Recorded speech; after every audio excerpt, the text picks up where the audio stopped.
Yeah, just go out and help enough people. Just do this, and or just take your skills and turn that into a business. And people are floundering. They just don't know what to do, how to package themselves, and how to actually communicate it. So somebody wants to buy from you. Look into his eyes. They're the eyes of a man obsessed by success. Eyes that mock our sacred institutions. Bedroom eyes, they call them in a bygone day. Sex desire is the most powerful of human desires. When driven by this desire, men develop keenness of imagination, courage, willpower, persistence, and creative ability unknown to them at other times. So strong and impelling is the desire for sexual contact that men freely run the risk of life and reputation to indulge in. When harnessed and redirected along other lines, this motivating force maintains all of its attributes of keenness of imagination, courage, etc., which may be used as powerful creative forces in literature, art, or in any other profession or calling, including, of course, the accumulation of riches. Napoleon Hill.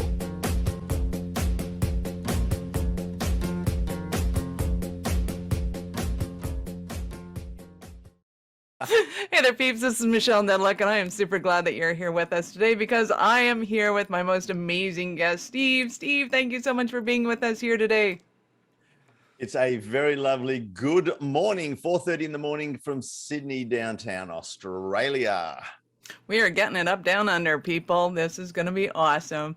So give everybody, we've been having fun before the call, but give everybody the 5,000-foot view of who you are and what you love to do.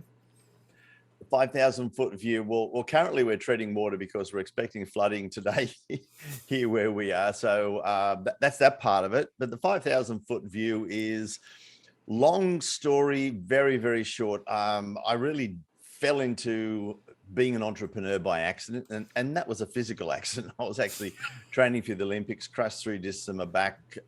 You can't run real good with a crook back. So I was in rehab and I thought, fitness industry, I think I could do this and I think I could do it better. So I was a pretty brash, cocky young kid then. And I set out to take on the world, and lo and behold, within a very short period of time, I was doing it bigger and better and franchised a kids club into 5 countries and a weight loss program into 2, and not really knowing what I was doing. I was fairly successful, but then I went back and had a look. I thought, so that's how I did it. And most recently, I've been helping entrepreneurs, business owners, professionals, etc., around the world. I've actually had the pleasure and fun of speaking live back when we used to be able to do it then, live in over 15 countries to 65,000 business people, helping them stand out in their marketplace. And here's kicking it off.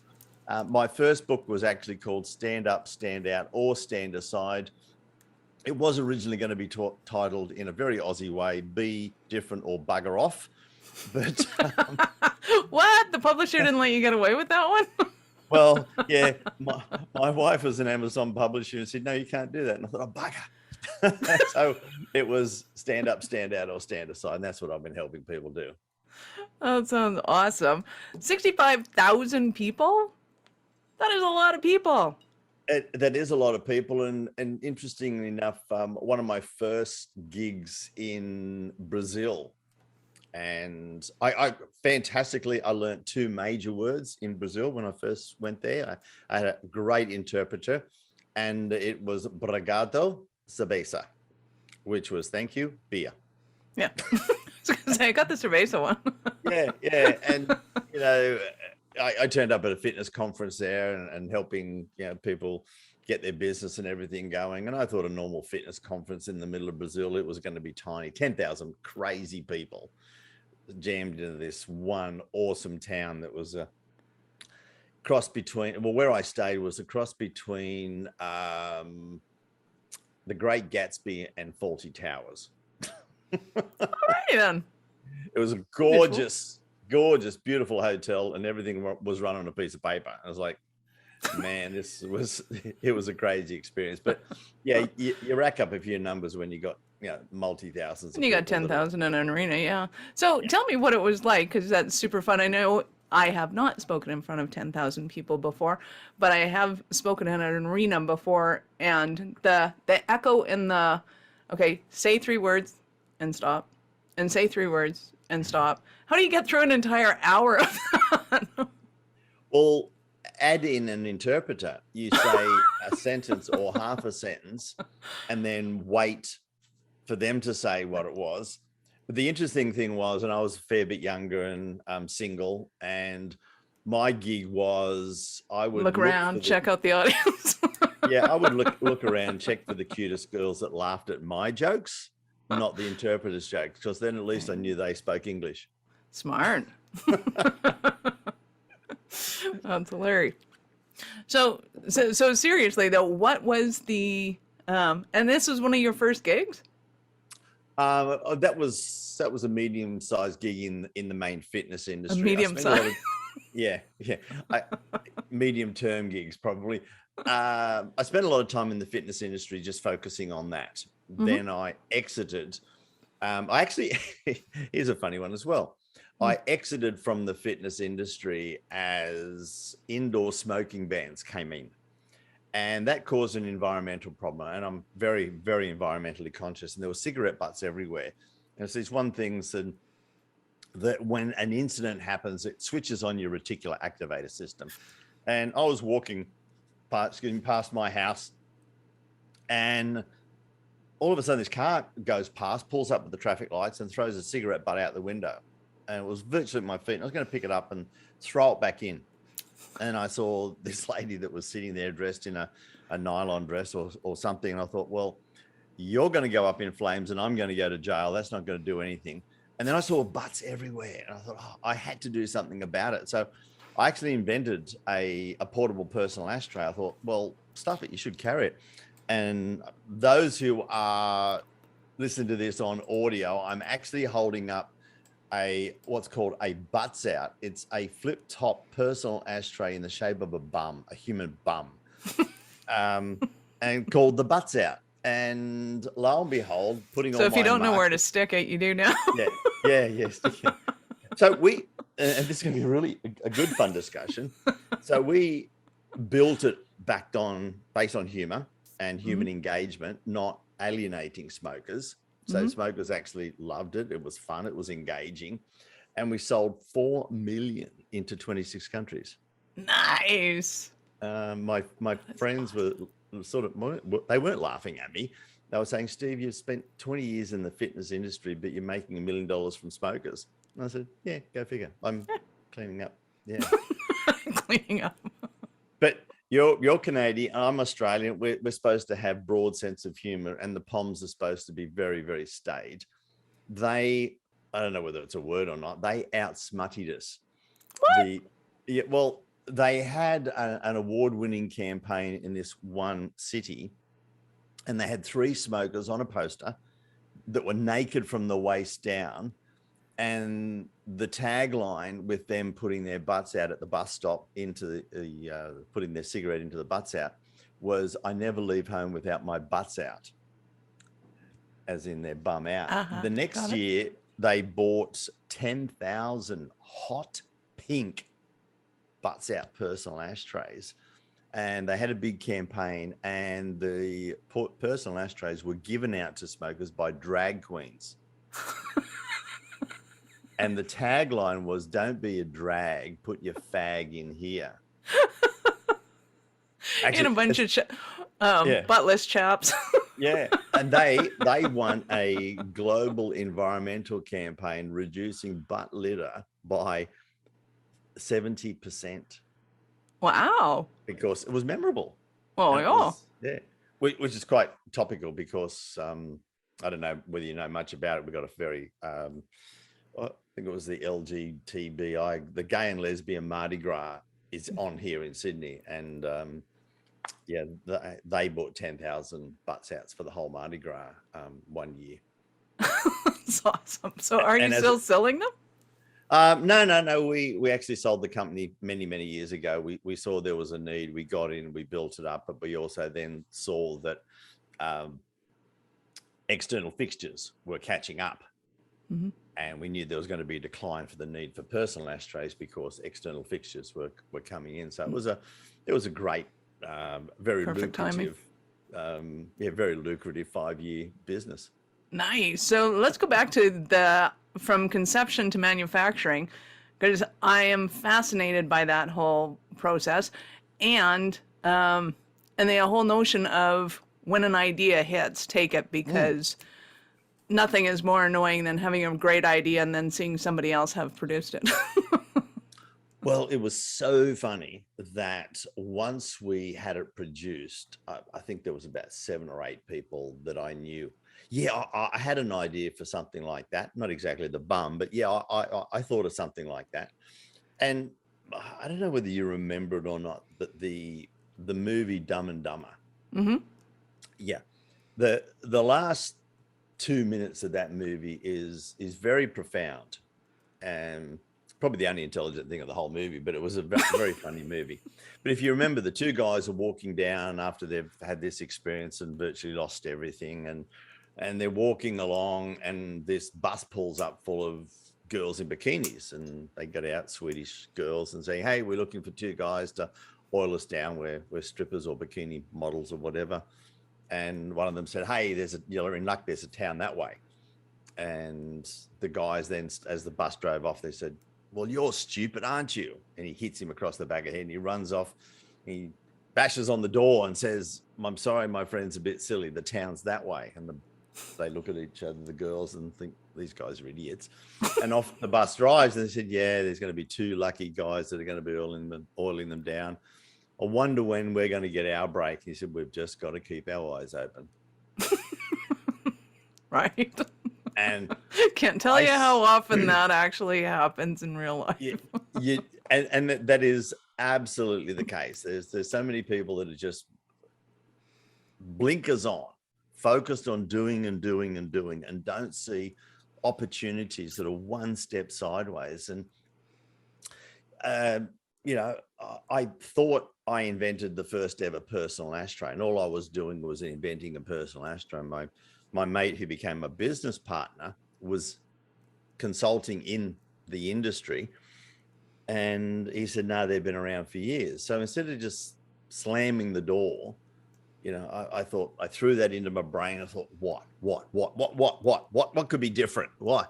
And I woke up one night thinking, but what if I built one with a bum on it? What if we built the whole thing around the double meaning of the word but?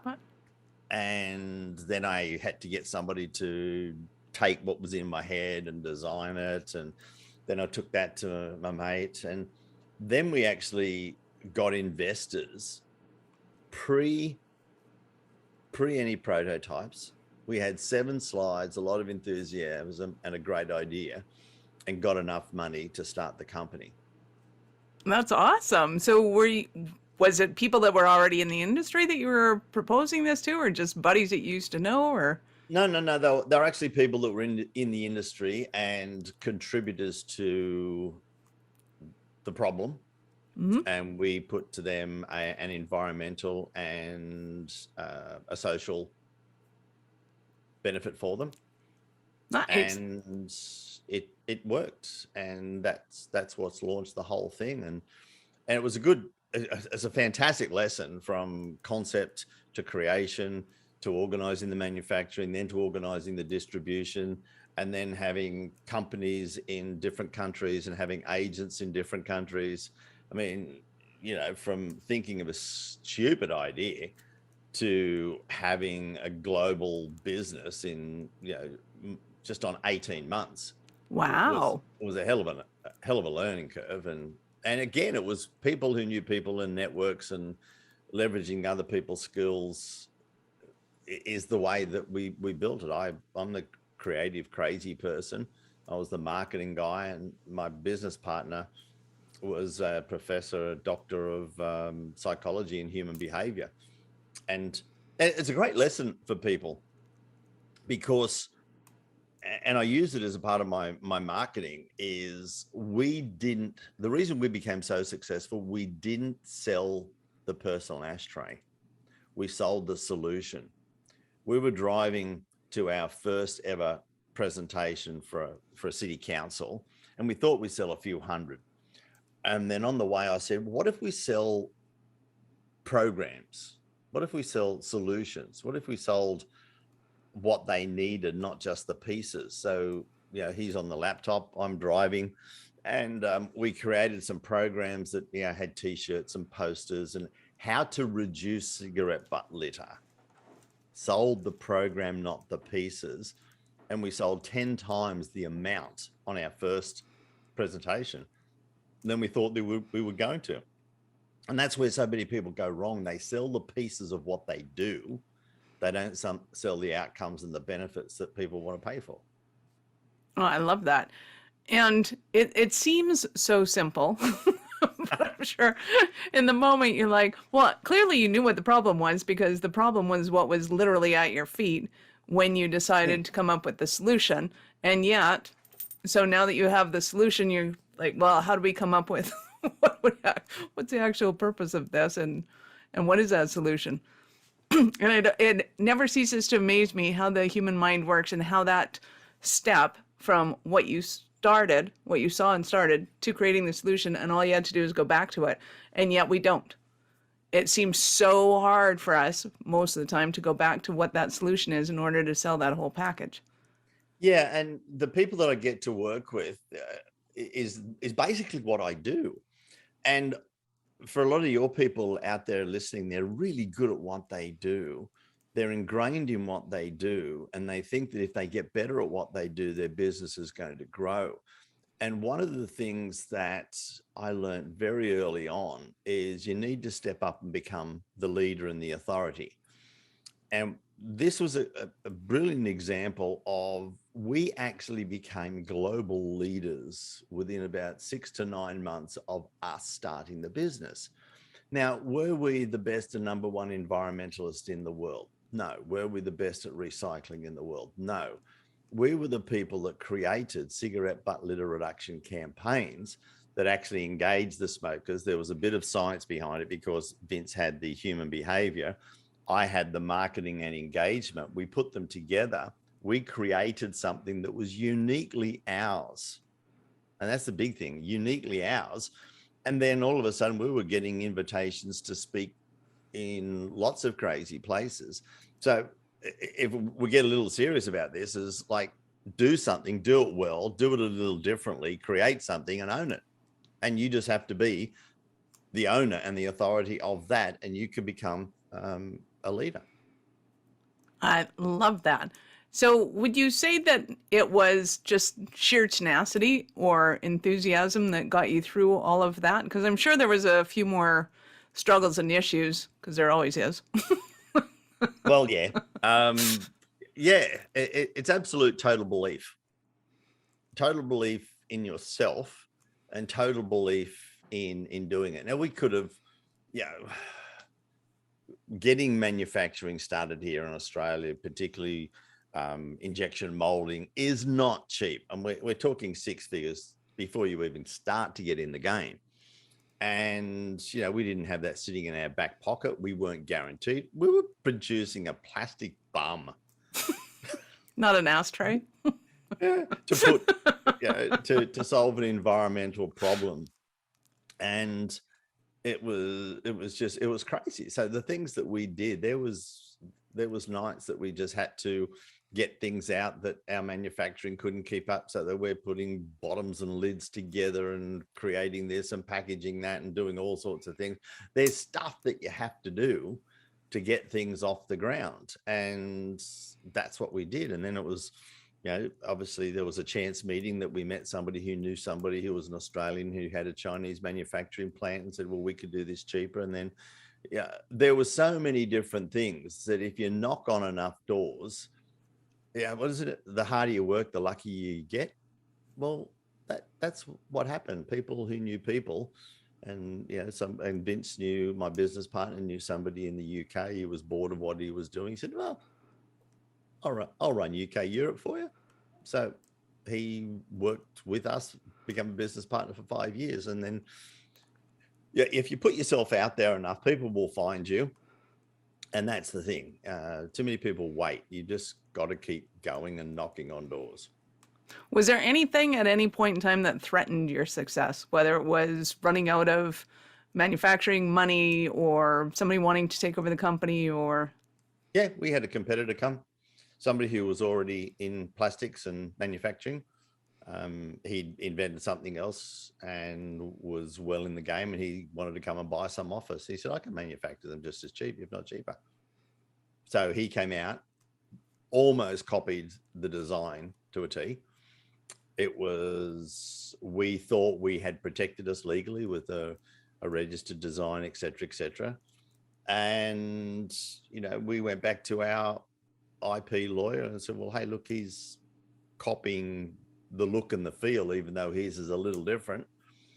And he said, well, sure, you can take him to court. It'll probably cost you $100,000 to go to court. He hasn't made anything yet, if you want to waste $100,000. And so we outmarketed him in the beginning, and then sold the company to him. Nice. Like, well, hey, listen, there's, we're in. Well, yeah, there. you can get a lot of marketing for $100,000. Yeah. So we just did that. Nice. And yeah, and said, well, do you want our database? Do you want our consumers? Do you want this? Do you want that? Do you want the name? And he said, yeah. So we organized a deal, and we happily left and went on to other things. I love that. So in that moment, I just want to get in your head at that moment, not giving you head, just getting in your head, that idea or notion of, well, shit, this guy is clearly better positioned than we are. They've clearly got the things in place that he could just take this and go. What was it internally that made you decide, like, I'm just not putting energy towards that, I'm putting energy towards this? Or like, what was actually going on in your head to say, rock and roll, let's go, let's take on this? Yeah, the opportunity to be the first to be unique, and we could see the future. We were very, very successful for the time that we were, because all of a sudden governments came in and enacted an indoor smoking ban. They didn't think about it, which was, gee, the governments. And they didn't realize that if the smokers go outside and there's no bins to put them in, they're going to end up on the ground. So over the 5 to 6 years, it took them that long to realize that, gee, they're going to go outside and smoke anyway. They're not going to stop smoking. There's going to be butts on the ground. What if we actually put some bins around that were specific, retrofitted to have cigarette butt bits to them? So they were starting to come in, and we could see that, okay, smokers are not going to want to carry these things if they could stand and just put them in a bin. So we knew that the demand for what we had was going to start reducing. And before it actually got to a point where the demand had dropped enough that the company wasn't valuable, we sold it just off the peak. Nice. And we had other things to do. I mean, it was a fun thing for 5 or 6 years. It was. That's what happens when you're innovative and you're full of ideas. It's like, okay, I'm bored. Yeah, and we were sick of hanging out with hairy armpitted tree huggers who wanted us to be a charity. And the crazy thing was, but you're not a not-for-profit. And I said, no. What about the people who collect your garbage every morning? Do they get paid, or are they doing it out of the goodness of their heart? So it was all of those sorts of things that we'd had enough of, and we'd had enough other exciting opportunities landing at our doorstep. Well, and I love your ability to be able to get into the eyes of the consumer and see what the next step is. Because again, so many people have issues with that they just think it's going to kind of carry on forever, and that this is the way it is now because they get used to that reality. Before we step into your next reality, though, I had to laugh because around that same time, I think, we were in Amsterdam, and I thought it was hilarious that it was against the bylaws to smoke inside, so all the smokers went outside, but it was illegal to smoke pot outside, so you could only do it in private restaurants and facilities. So inside it smelled like pot, and outside it smelled like tobacco. I'm like, somebody hasn't thought this through, I don't think. Uh, yeah, yeah. And that's what happens with businesses. They're so blinkered on doing the doing that they don't see, well, if I just change this one little bit. And it was interesting that what you said is thinking about the consumer first. And where I'm at today is where I'm working very successfully with people in their sales and helping people sell, is all from understanding how people buy, where most sales trainers are really focused on how to sell better. And I'm actually just started yesterday writing a new back pocket guide, The Art of Selling Yourself for More Without Selling Your Soul. And it's all about, because, you know, we get to meet on networking meetings and people know people, and the amount of people that get on there and they start with, I just want to help people do this. I just want to do this. And they don't know what they deliver the people. I just want to do this. And it's like, I just want to sell this. And all they have to do is turn around and say, but what do the people actually want to buy? What do they want from you?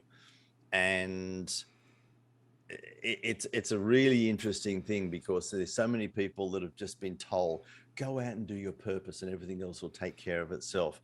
You know, just go out and help enough people, just do this, and or just take your skills and turn that into a business. And people are floundering. They just don't know what to do, how to package themselves and how to actually communicate it so somebody wants to buy from you. So it's the current journey that I'm on right now. Nice. So talk to me about how you work with somebody and how you kind of carry them on through that journey, because I think it is like what seems to be really innate to you is extremely difficult for most people. Yeah, I work with accountants and other people that are highly qualified and exceptional professionals. And I tell them, well, don't ever get me to do what you do. And I don't ever expect you to do what I do. I've really worked out that I'm really good at a confined set of skills. And that's what I stick to. And the more refined I've made that, and the more confined I've made that, the more successful I've been. Where some people say, well, I better tell people I can do all of this stuff. Whereas I guess the ability that I have is to really jump into the head, the heart, and look at what people do. And then also know how people want to buy and draw the line in between. And I've got this saying, are you communicating coal or diamonds? And most people are communicating coal. It's quite prevalent. It's bloody ugly. But it gives off a bit of heat in the end. That's coal. Diamonds, when cut, they're immediately attractive. They're perceived high value and virtually indestructible. And when you communicate right, that's how your communication should be. But the truth is, they're both basically just carbon. One has just had a little bit more heat and pressure put on it. And that's what I tell people. It's like, well, a lot more heat and pressure.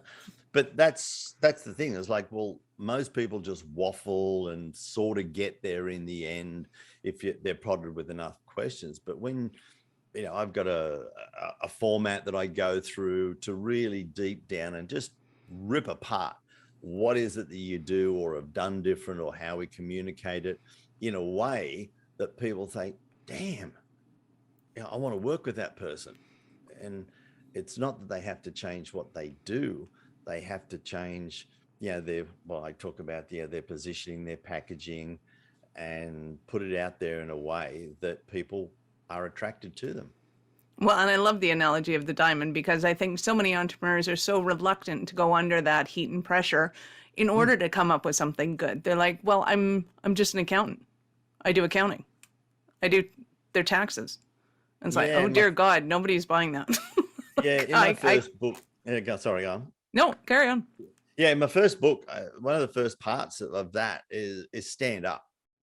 Now, a lot of people, just like a meerkat, would stick their head up and have a look around and pull it back in again because it's easy.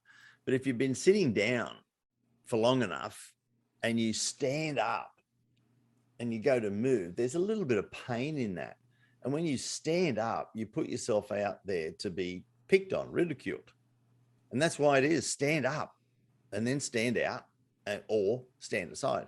But if you just want to stick your head up and have a little bit of a test of the water, when you stand out in a marketplace, people are going to have a go at you. You know, how dare you? And you've got to think to yourself, you know, am I being the imposter? But as long as you are true to your own uniqueness, then you're right. You own, everybody's got a PhD on their life. No one else could own their life. So what is it that you actually do differently that, you know, you can help people? And I create what I call blueprints. They're visual schematics that are a collaboration tool that show people that you've got a system for their outcomes and the value that you deliver, not a system on how you deliver things, not your schematic of this is how I work. This is how we work together. And the value of this was way back, I think over 10 years ago when I was first doing it. And I was doing masterminds, and I did one with a group in a different state. And there was probably just a very early 20-year-old female. She was of Muslim faith and had the head piece on. And she was trying to help women of her own nationality and faith interact and integrate into society. She had life coaching to help women do that, but she'd not been able to sell it. She was just giving it away at this point of time. And we said, well, look, this is the positioning, the packaging, and, you know, we're going to create your blueprints. She said, oh, Steve, this is amazing. I can actually communicate how I work with people and what they're going to get out of it. And then we went through the afternoon was how you sell from it. She said, oh, this is so empowering. I don't have to sell myself. I've got this. By the time I got off the plane flying home, I got a message on my phone basically telling me that she had sold 2 full price coaching programs using a hand-drawn, scribbled blueprint. And that's what people don't get, having a tool to collaborate with people, showing the outcomes of what they're going to do, instead of saying, hey, this is my process. I'm excited about what I do. Let me talk about what I do. And people get bored and glazed over and say, well, the same as everyone else. I love that. I think it comes back to entrepreneurs don't realize how important it is for people to see that there is a journey that you're going to take them on, and that there are milestones on that journey and kind of what they're looking forward to.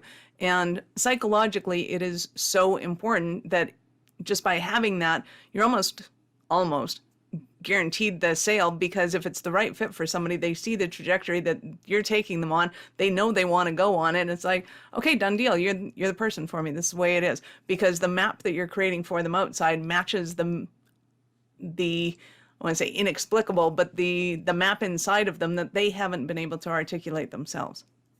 Well, yeah, there's 2 people, there's 2 cars. You go up to one person and say, where are we going? Hey, trust me, I'm a good driver. I got a really good route. Or you go up to the next car and say, hey, here's the route. Here's what we're going to see. Here's what we're going to have fun doing. And you are going to get to here, which is damn awesome when we get to the end. What car are you going to get in? Second one. Yeah. Every time. Yeah, you trust somebody. People will pay more for the system than per hours. And coaches, professionals hate selling themselves. They'll say, I can sell somebody else 10 times better. I can sell something else 10 times better.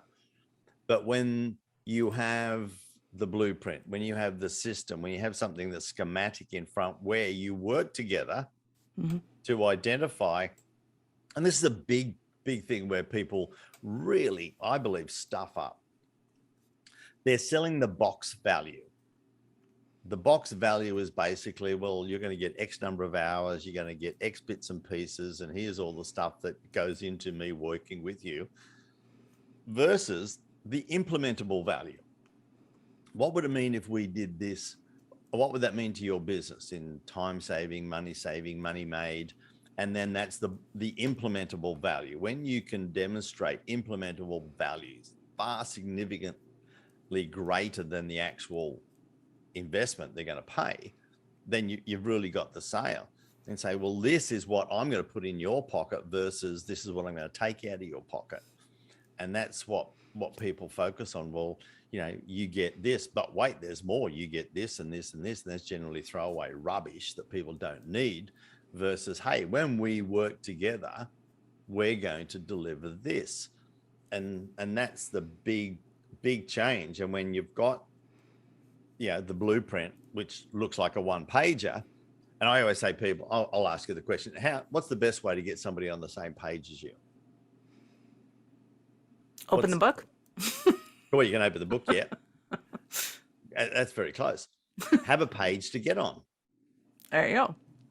So we get someone on the same page, and you've got your blueprint, which you do write on, whether it's on the screen or whether it's sitting beside them, then you're collaborating and you're seeing through your eyes the numbers and the values that are adding up before you even get to the end of it. They'll look at it and say, well, if we just do this, this is a good thing. We're going to work together on that. That's X thousand a month. And I'm going to save this time, and I'm going to make some extra money here, and I'm going to do this. I'm going to have less stress here. All of that's adding up before you get to the end of it. All you say at the end of it and say, look, Michelle, by the look of it, if we put this system into your business, we're going to make an extra X thousand per month and save this much time. It's going to be a lot less stressful. Does it make sense we get started? And I think most professionals can actually repeat that and say, does it make sense we get started? Because all the values are in front of them. And it's a very powerful way for people to sell themselves without having to sell themselves. Oh, absolutely. And I see so many coaches that say, well, I can do, you know, a lot of things for a lot of people, and it depends what we work on. And I'm like, okay, it's not up to them what you work on. It's up to you what you work on, and it's up to you what you articulate. You can divert after that, but you have to be able to tell that story up front.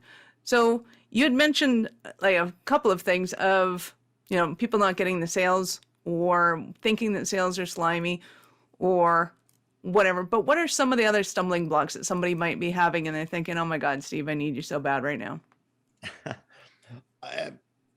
I've just finished writing this and rewriting this. It's come out of some of my other work, and all the people that have and my wife has a real bug about this as well. People that are multimillionaires that have gone through the grind and now they've gone back to live in the woo-woo world, and then just say, go out there and live your purpose, as they're multimillionaires living in Costa Rica.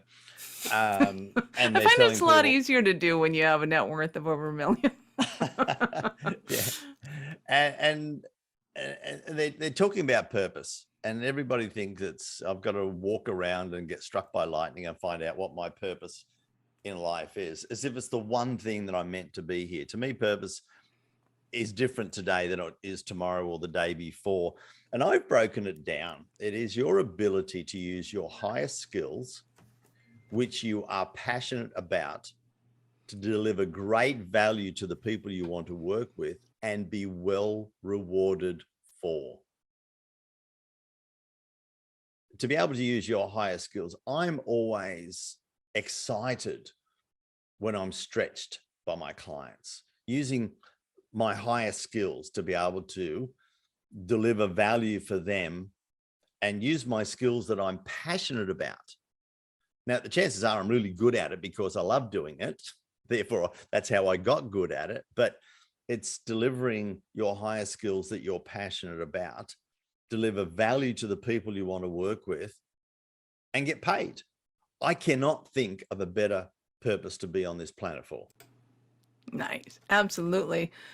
So talk to me about when somebody's kind of, well, and I'm thinking if I backtrack, it's probably most effective if somebody's getting a hold of you before they start scaling, because scaling a bad practice is probably a bad idea. So at what point do you love to have people come to you so that it's most effective for them? And I'm biting my tongue trying to stop at any stage, because I always well, talk to me about the different stages then. I tell people, never say I help people with everything, and I never say I help people at any stage. one of the biggest things that people say that they get from working in the early stages with me is clarity.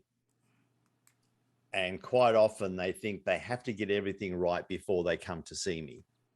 It's better. Well, quite often the people that I work with most successfully have a lot of pieces, a lot of successful pieces of the jigsaw floating around the table. They just need to pull them together. I used to have a program where I worked with startups to help them get absolute clarity on who they were, and then refine it down and refine their communication. So I don't generally work with startups now unless they're really on a trajectory of being serious. A lot of people with just a good idea, I'll probably have a conversation with them and help them get clarity, and then they can come back when they're down the track.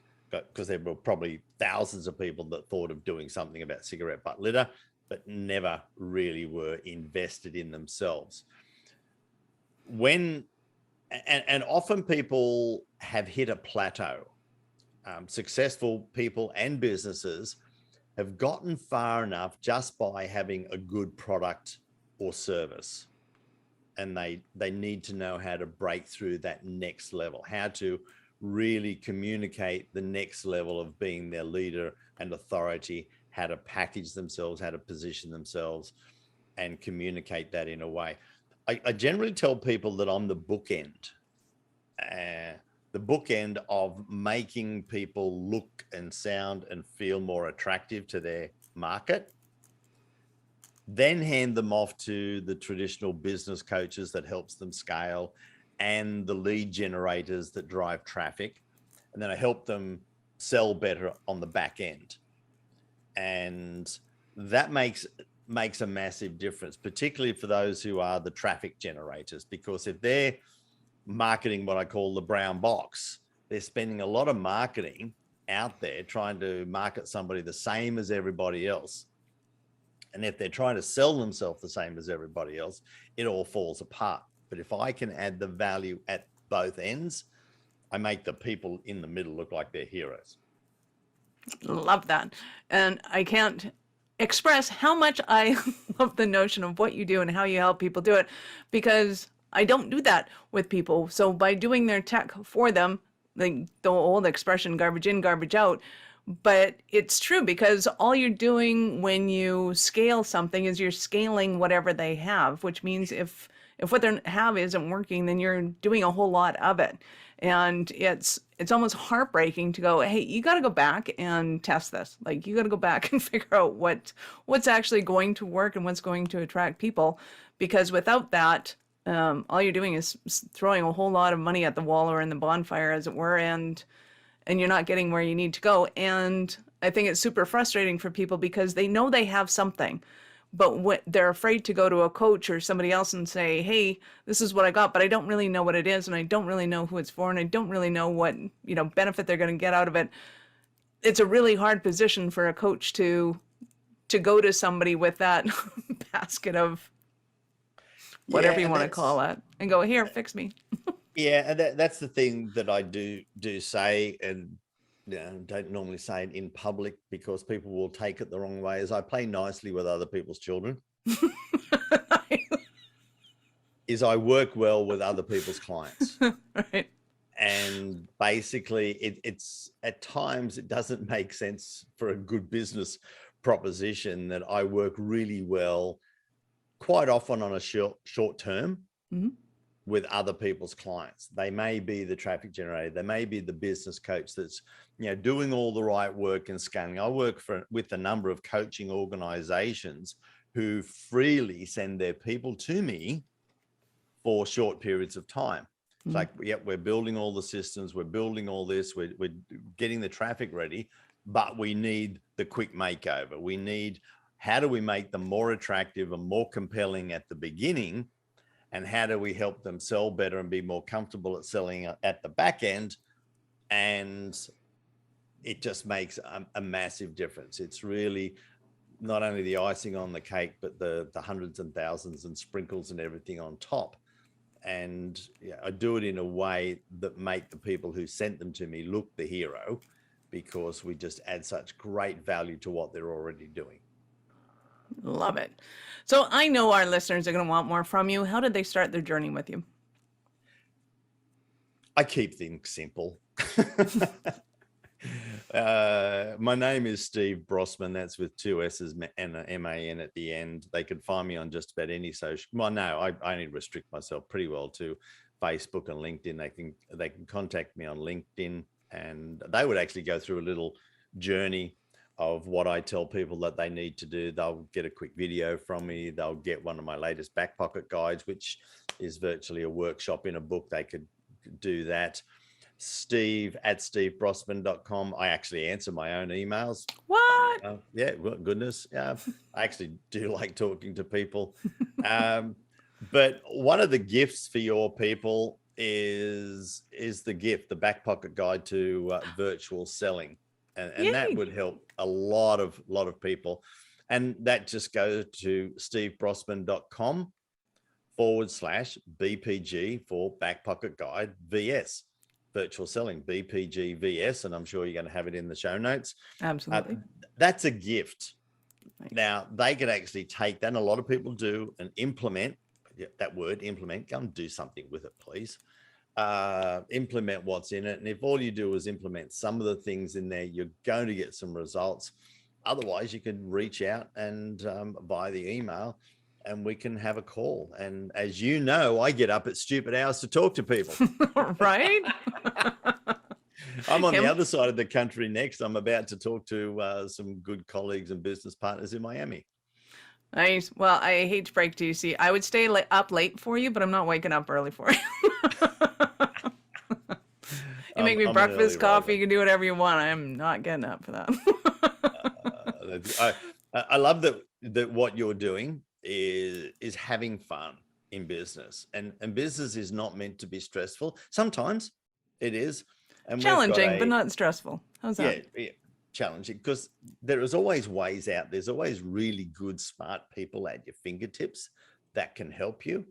And this is an exciting age that we're in. We can have anything and anybody to help us with something at a couple of keystrokes.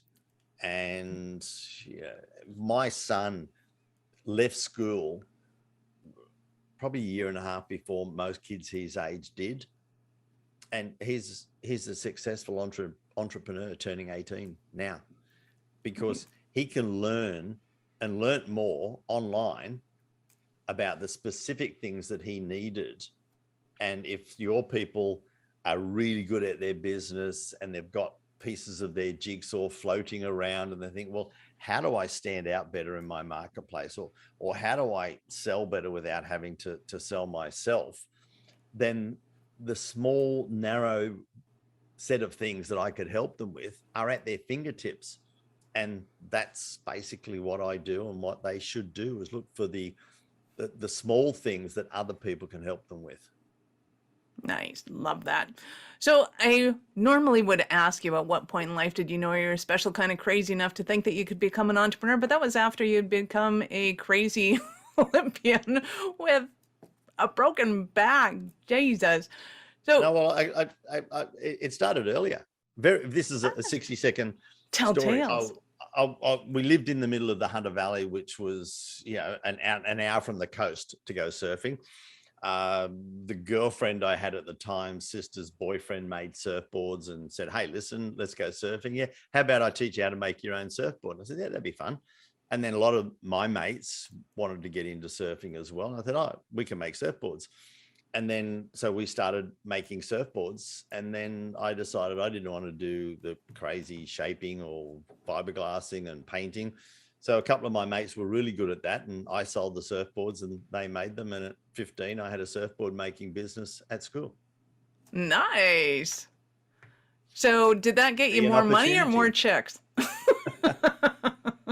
It was just very simple. I basically made the money. They got paid well, of course. I looked after my mates, but for a year and a half, we just made surfboards for our mates and had some really good pocket money. So it was, again, see an opportunity and see how you could leverage it. I love that. Love it, love it. You have been amazing, Steve. I love spending time with you. Could spend days with you. I appreciate your time immensely. I know it's valuable. So any last words for Peeps? Yeah, the thing that I think I was doing it before the famous MJ Michael Jordan said it, but there's one thing that I do all the time: just elevate, decide in the air. Nice. Love it. Peeps, this is Michelle Nedelec. Thank you for being here with us today. I am your mistress in business, helping you get it up and keep it up. So we love having you around. Be sure to subscribe to the show and invite your friends if they're into this. You know, entrepreneurialism. We'll see you at the next show. Thank you for listening to the Little Blue Pill for Business podcast with your mistress in business, Michelle Nedelec. Why are you still here? Go to littlebluepillforbusiness.com and get your goodies. If you enjoyed the show, be sure to share it with somebody else that you know would enjoy getting it up in business after you subscribe to the podcast, of course, so you won't miss any future episodes. Now, check the notes for links. Oh, and only tell your wife if she's into this, you know, entrepreneurship. And I'll see you both on the other side.